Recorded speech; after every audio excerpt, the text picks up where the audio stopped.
Não é fácil falar sobre a morte, mas essa é uma realidade que realmente chegará para todas as pessoas. E quando alguém que amamos morre, de repente começamos a pensar no que aconteceu com a alma dele. Muitas pessoas ainda ficam confusas sobre isso, mas a Bíblia tem uma resposta clara. De acordo com a palavra de Deus, a vida de uma pessoa não termina no caixão. Ao contrário, algo acontece imediatamente com a alma dela depois que ela morre. E aqui, vamos explicar de forma simples e direta para onde realmente vai a alma depois da morte e o que a Bíblia diz sobre isso. Mas antes de respondermos isso, precisamos primeiro entender a raiz de tudo. Por que existe a morte? Se você ler o livro de Gênesis, o livro da criação, fica claro que a morte não fazia parte do plano original de Deus. Quando ele criou o mundo, disse que tudo era muito bom, e o ser humano, Adão e Eva, ele criou para viverem eternamente em sua presença. Mas tudo mudou quando o pecado entrou. Deus disse a Adão: não coma do fruto da árvore do conhecimento do bem e do mal. Se você comer disso, certamente morrerá. Mas eles desobedeceram a ordem e, num instante, o relacionamento perfeito entre o ser humano e Deus foi quebrado. Foi aí que entrou a maldição do pecado e da morte. Por isso, até hoje, toda dor, toda lágrima, todo funeral que presenciamos, tudo isso é uma sombra daquele primeiro pecado.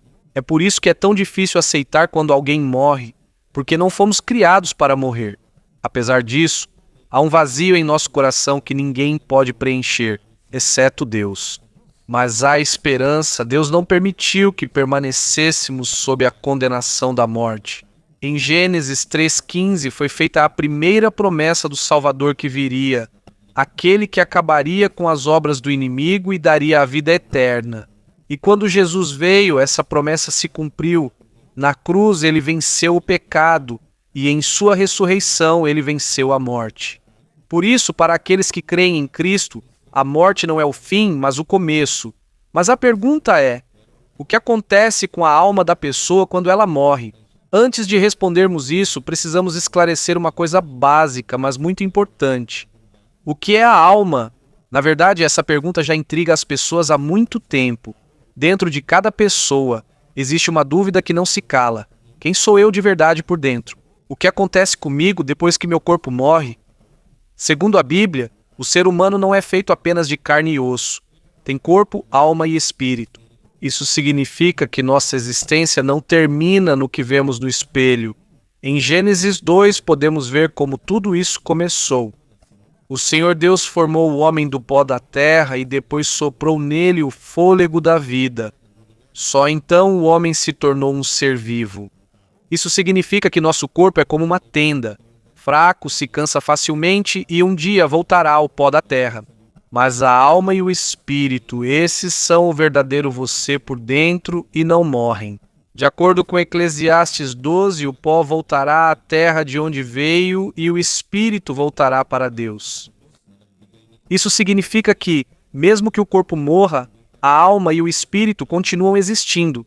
O próprio Jesus alertou sobre isso. De acordo com Jesus, não tenham medo daqueles que matam o corpo, mas não podem fazer nada contra a alma. Mas temam aquele que tem o poder de destruir tanto a alma quanto o corpo no inferno.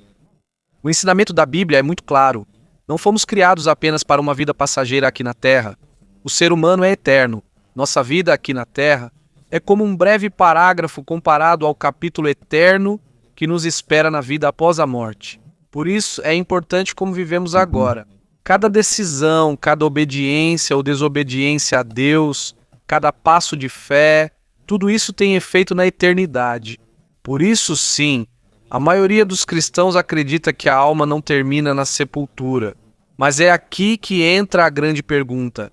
Se a alma não morre, o que realmente acontece com ela quando a pessoa morre? É aqui que surgem diferentes ensinamentos e muitas pessoas acabam se perdendo. Há quem diga que a alma apenas dorme. Há quem acredite na reencarnação. E há também quem diga que tudo simplesmente desaparece. Na próxima parte, vamos desmontar 3 das crenças mais perigosas e difundidas sobre a alma após a morte. E vamos compará-las uma a uma com o próprio ensinamento da Palavra de Deus. Aqui estão as crenças erradas sobre o destino da alma.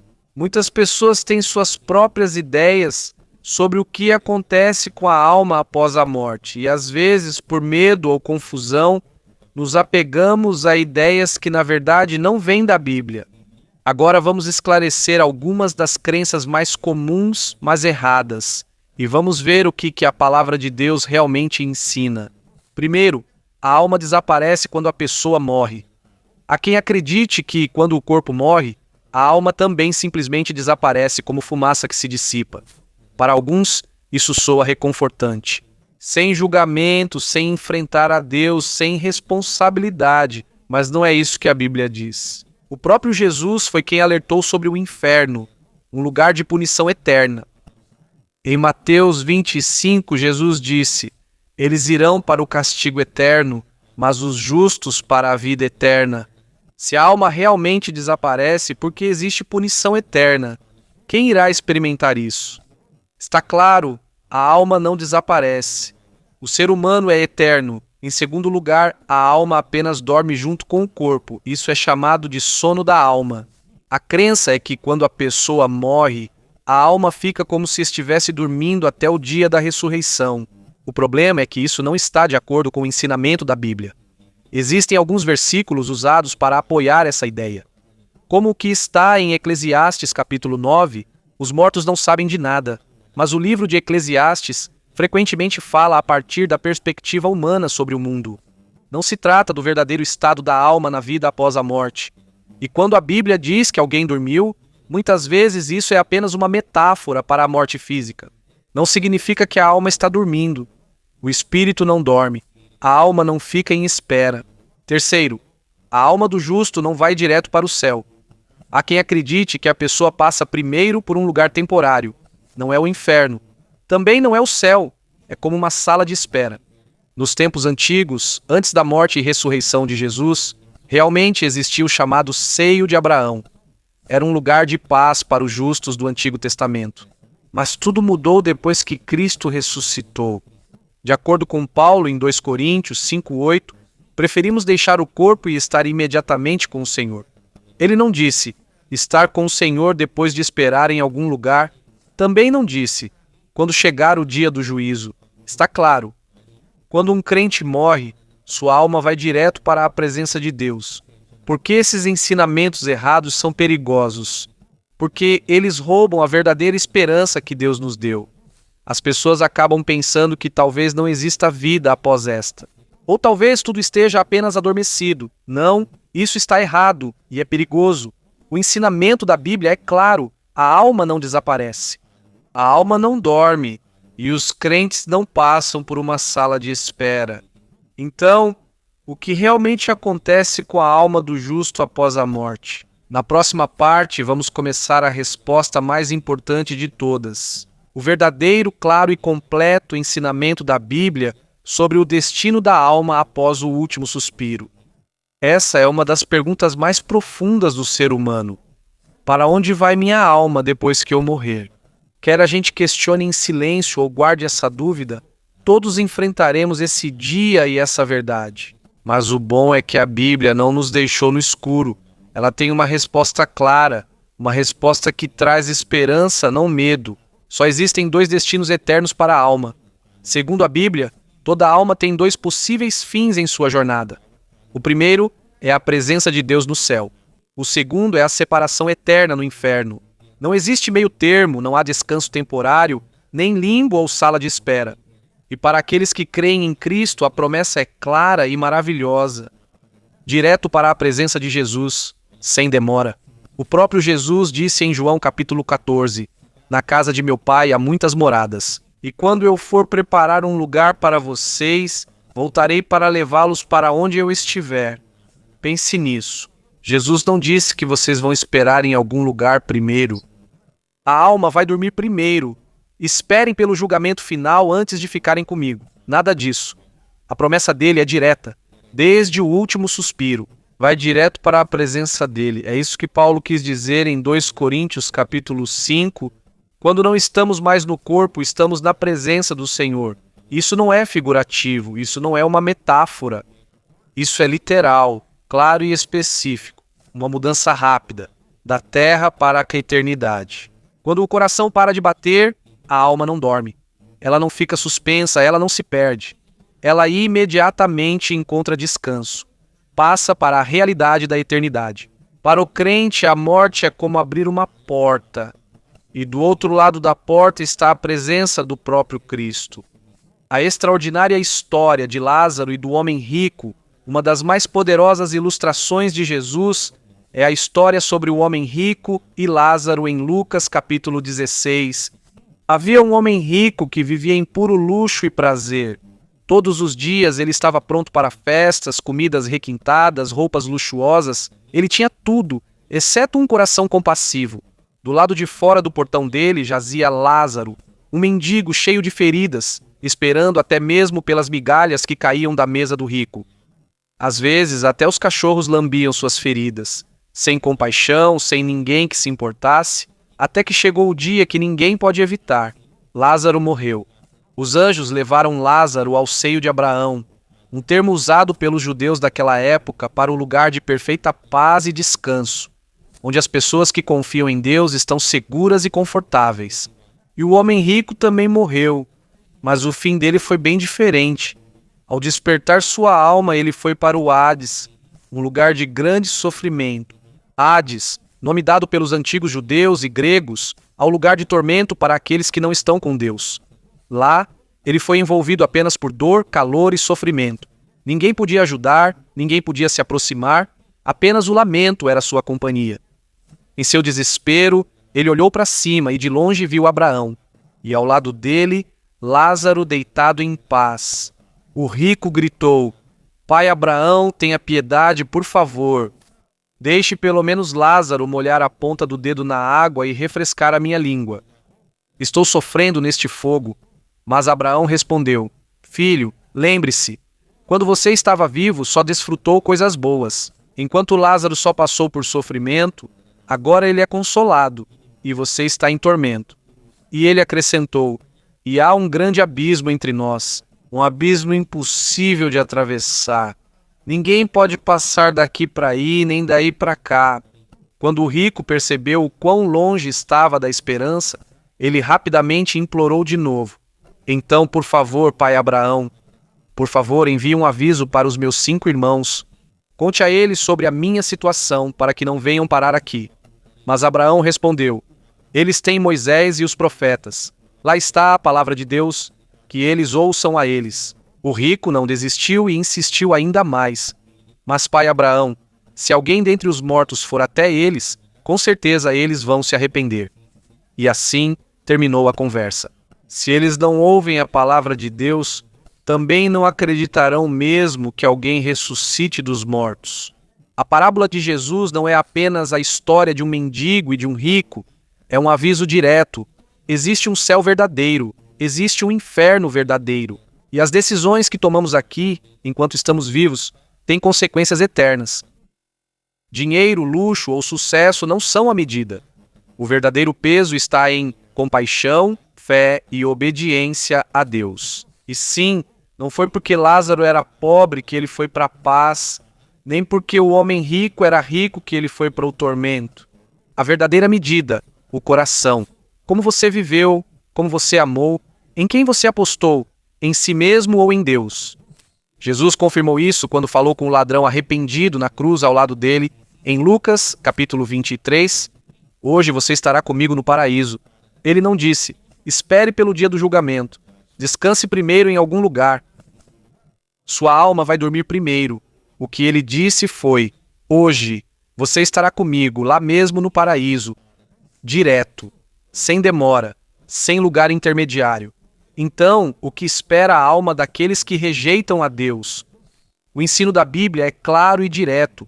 As pessoas que se afastaram de Deus, que escolheram viver separadas dele, têm um destino tão real quanto o céu. E esse destino é o inferno, um lugar de sofrimento eterno e total, separação da presença de Deus. Esse não é um ensinamento oculto. O próprio Jesus era quem mais alertava sobre isso. Com palavras que não podem ser explicadas de outra forma, ele disse que chegará o dia em que dirá aos que estiverem à esquerda: "Afastem-se de mim, malditos, para o fogo eterno preparado para o diabo e seus anjos? Só por isso já está claro. O inferno não foi originalmente criado para o homem, mas para Satanás e seus demônios. Mas como muitos rejeitaram a salvação oferecida por Cristo, eles acabam tendo o mesmo destino. O inferno não é um lugar onde a alma desaparece. Não é um castigo temporário que vai passar. É um lugar de sofrimento consciente e claro, e essa decisão não pode mais ser desfeita. Em Apocalipse 20, lemos que a morte e o Hades foram lançados no lago de fogo, o que é chamado de segunda morte. E todo aquele cujo nome não está escrito no livro da vida também será lançado lá. É um lembrete muito sério do peso de se afastar de Deus e da punição eterna que isso traz. A Bíblia apresenta apenas dois destinos: vida eterna e punição eterna. E é a nossa fé em Cristo que decide para onde iremos.